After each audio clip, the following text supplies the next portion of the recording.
Hi, everyone. Welcome to another one of our BFA Artist Talks here in the Western Gallery at Western Washington University. I'm sitting here with Haley, who I'll introduce here in a moment.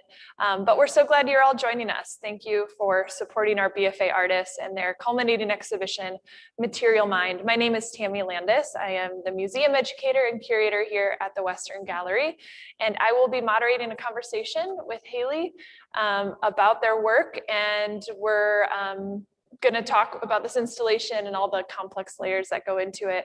But just a few things. If you are listening in today on Zoom, please use that Q&A function to chime in if you have any questions or comments, or maybe there's something that we said too quickly that you want us to elaborate a little bit more on. Please take advantage of Haley being here with us in this space and being able to explain their work in a bit more detail. So thanks again for joining us. Use that Q&A function. We'll get to that after about 15-20 minutes of conversation. I'd like to save about 10 minutes for questions. So please utilize that if that's of interest to you. And thanks again for joining us. So today I'm sitting here with Haley Mounes. Thanks so much for being here, and congratulations, Haley. Thanks. You did it. You're on the other side of your BFA program. You've completed your work. It's installed. Now it's just all the conversations and review, of it finally being up. But congratulations. I think it can't be said enough. You've accomplished a lot in a challenging year. I really want to make sure we have time to talk about your work, because you have a lot of profound things to share about your work, and you have approached this from so many different angles, and I want to make sure that our audience can even just get a glimpse of your care and attention that you put towards your work. So why don't we start first, Haley? Can you give us a description of your work, let alone your installation? Because everyone should see about 3 pieces in the background of where we're sitting right now. And I know that there's some detail images that'll show additional nuances of the work, but just so you get a scale, all 3 things that are on the screen are a part of Haley's installation. So the floor is yours. Give us a description and we'll go from there. Yeah, so there's 2 acrylic paintings here, and the third one is being projected onto a screen. And the paintings are actually curved, which in the still image doesn't always come across clearly, but pretty obvious when you're in person. So I built these curved stretchers, which they're on this chiffon canvas that's been stretched across it. And the reason I chose chiffon is because it has sort of a very smooth texture and sort of these pinprick holes in it that let light through a little bit differently than canvas would. So the purpose being that this curvature appears a lot, both recently in sort of monitors and televisions and in VR headsets as a way to immerse the person in an image, but also historically in theaters. And really a lot of different practices have used this curvature to indicate something that's new or a movement into the future. So I spent a lot of time building these custom from scratch. And running on the third monitor is actually a game that I programmed in the game engine Unity. And that piece is actually interactive. There's a controller sitting on that pedestal over there, which anyone can come and pick up and play the game. And you can move around throughout this scene and pick up objects and throw them. And it's sort of a non-narrative little exploration game. Doesn't really have a point per se. It doesn't have an objective. But I think people really enjoy interacting with it. Well, I mean, it's so profound, Haley, that every visual thing we're looking at, you've crafted and created. It's not like you've taken a screenshot from somebody else's game or a capture from that, but like from the very beginning, the sources of your paintings, they're photographs, right? Photogrammetry, right? So I think you should talk about that. The game was sort of made first, and it was made by just playing Minecraft as a joke and then exporting those buildings that I made in Minecraft as 3D models and putting it into this game. And then as well as doing that, I also did a process called photogrammetry, which is where you go up to real life objects and you take many photos of them around them in a circle, and you run those through an algorithm and they produce a photorealistic 3D model of a real object. And so then that's also in the scene. So there's digital aspects and real aspects in the game scene. And so on top of that, I then took screenshots of this game that I produced, and I used projection to transfer them onto the paintings, and then painted over that, as well as then took photographs of the paintings and brought them back into the game scene. So there's a constant back and forth between the paintings and the digital work, so that they're sort of intermeshed. And I think it's a really successful installation. You know, you have the two still images with the canvases here that you've painted, and then the moving image. It just creates this really stunning and engaging installation because people are captivated and they're staring at your paintings, and then they move over and all of a sudden the image is moving. And it's very similar to what they're seeing here. So there's, like you said, you know, it's kind of the cyclical visual nature, and you're like diving in different layers and taking steps back. Something else that really stood out to me when we were chatting in your studio visit a while ago was the painting process for you. Because of the polyester fiber, right? It kind of bleeds a little bit. Yeah, the sort of polyester chiffon doesn't behave in the same way that canvas does. Right. So you have to I work very thinly, and then at the end I come in a little bit thicker to bring in opacity. And that allows light to pass through the canvas, and it gives them sort of, when you stand in front of them in real life, they have an effect that is a lot more unusual than a regular canvas work. Absolutely. And the process of the painting and how soft it feels, right? And what you're able to capture in it, it truly feels digital. It's like I almost anticipate that the image is going to move in some regard, and because of how the curve is. So it's really successful. Both of the screenshots are moments of movement as well, to try and enforce that. Right. And it's just, I think it's really successful. You know, I think you've completely captured that in the painting process. I remember you saying you were a little bit frustrated on how it was more of like a watercolor feel, because that wasn't how you always used to work. So could you tell us, you know, before you were creating this BFA work, what were you doing before? What did your work look like before this? And like, what did you submit to the BFA program? And, you know, the evolution of how you came to this is interesting. It wasn't this, that's for sure. I was using the projector process a lot to do architecture. Yeah. But I was working sort of in mass media concepts and kind of all over the place.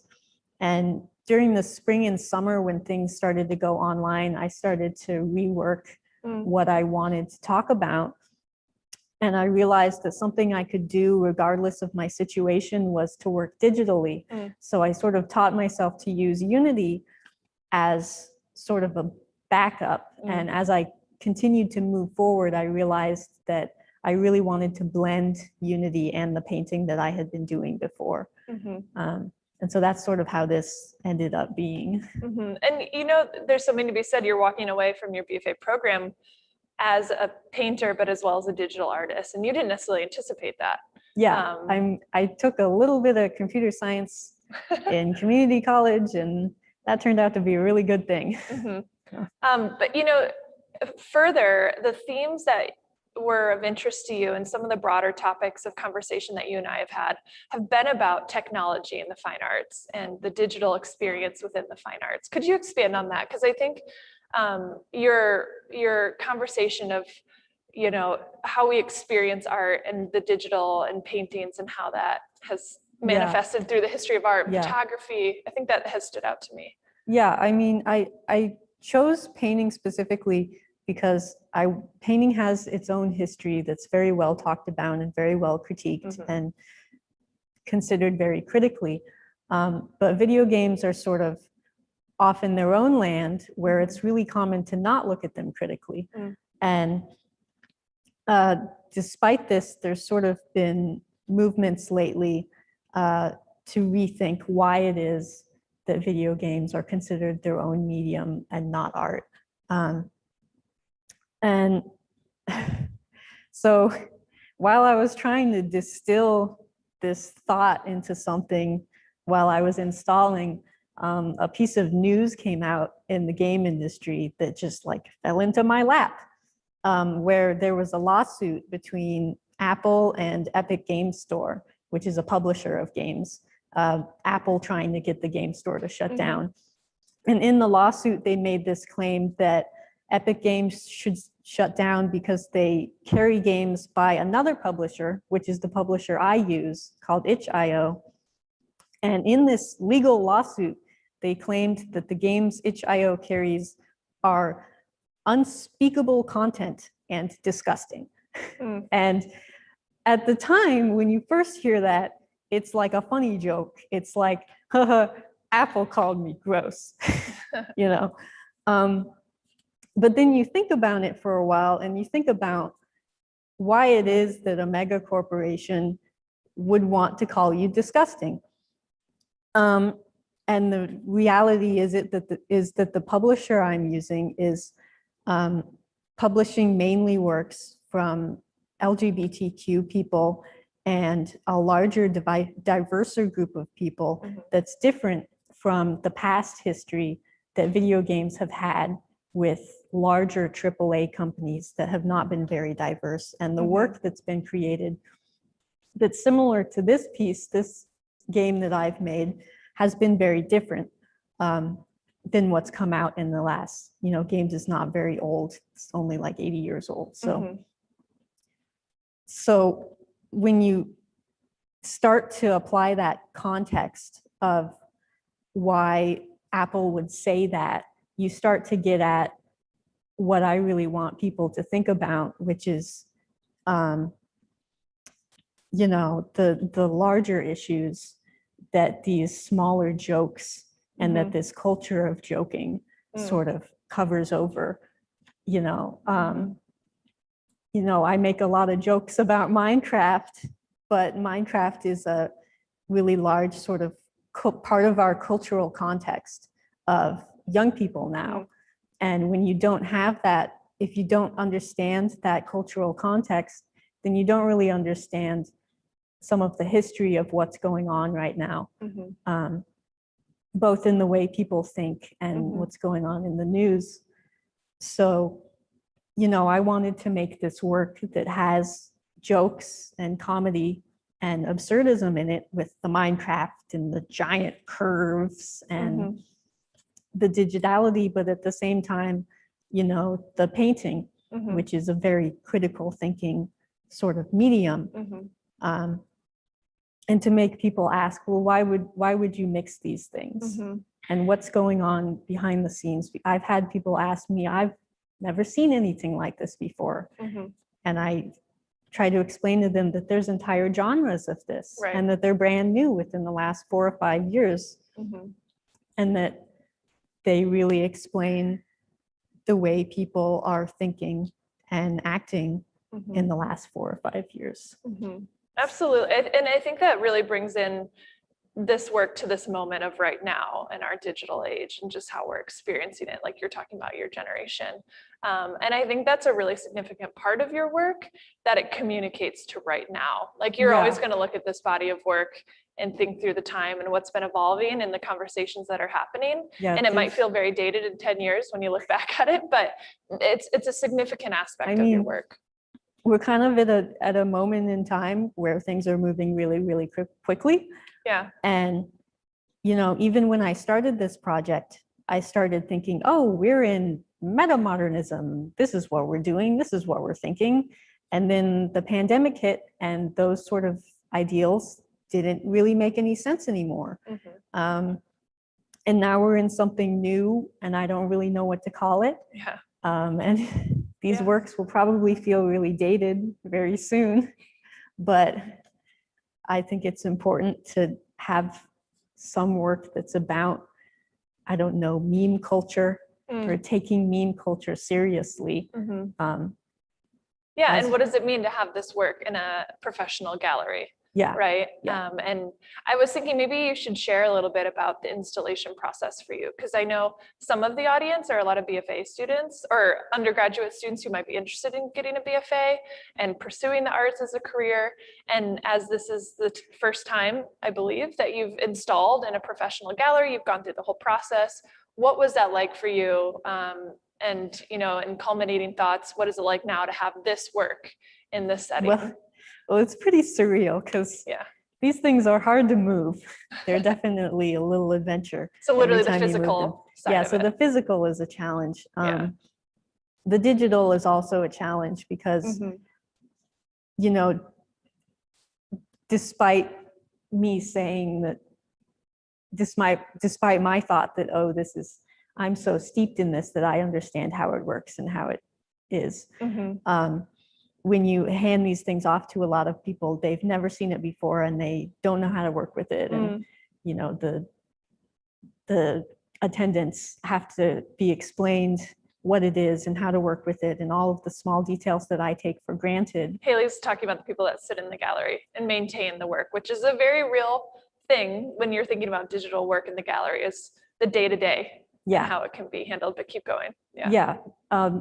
A lot of those details of explaining how the controller works and how the computer works and how the projection works is a whole sort of installation process that I didn't totally expect to be as challenging as it was, because I had taken a lot of that context for granted.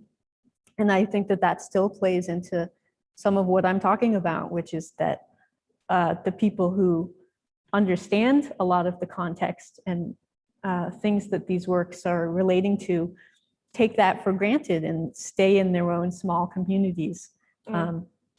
Whereas by putting them in a public gallery, in a professional gallery, I want to introduce that to a larger amount of people and have them question, what are these communities that I've never heard of before? And what are they doing? Absolutely. I remember you talking about like the scale or the levels of hierarchy within like the game world and the art history world, but more so the game world and Unity, and like this is a free game, right? Yeah. Or a free program or a free to access. I don't know the lingo very well. No, there's definitely been, one of the reasons that this is happening is because there's been a monetary change within the game industry in the last 5 or 10 years or so, whereas usually games are produced by really large companies and sold for a set price on very specific platforms that are very controlled. And recently people have been moving away from that and going to platforms and publishers like itch.io, which allow you to sell games in different formats. For example, they can allow you to release it for free or release it for pay as much as you want. And that's given creators a lot more sort of ability to control what they release and to make more money off of what they produce, and for a lot more artists and art thinking people to get into games, whereas before they really couldn't. Yeah, the barriers are significantly different. Yeah. But I just think it's amazing because you're clearly so articulate and so passionate about, you know, the game world, technology, but then to still come back and that you've translated technology into a tactile work. I think it's really important. And I think, you know, when we think about the theme or the title that I've given of this exhibition, Material Mind, your work definitely comes to recognition because you've captured a digital fleeting moment in a material process. Sure, you could have just done the digital component, but you still crafted the canvas that the projection is playing on. You know, you've really brought things that are hard to reach, hard to grasp into a material moment in the exhibition that people can now experience. I think there are definitely people who connect more closely to physical objects, and people who connect more closely to digital objects. And so by doing both, I wanted to bring a larger amount of people into looking at these. That's a really good point, right? You know, you've set it up that there's this comparison of what's next to each other. And some people gravitate right to the paintings. And I've seen some people walk right in and go right to the controller and take a seat on the floor and play like a little kid in a living room. Yeah. It's really fantastic. I love it. I think it's inviting a whole new way of looking at and experiencing artwork because you're bridging this digital experience within all three of these canvases. So I think we actually have some questions. I know there's more I could come back to, but I'd love to be able to get to some of those. I can talk for days. So Chris, why don't you go ahead and read the first question for us, please? Sure. Does the game inspire the painting or vice versa? Which do you gravitate to, or are they both part of your working process? Did you catch that? Yeah, well, I've been asked that before, and it's a really hard question to answer because I did make the game first, right? Technically. But then I spent a large amount of time working on the paintings and not working on the games at all because the paintings took so long to produce. I can't really say that I specifically gravitate towards one or the other because I've been working so hard to get them up to par with each other. I mean, I think in the future, I will gravitate more towards games because I think that there's a larger potential in things that haven't been done.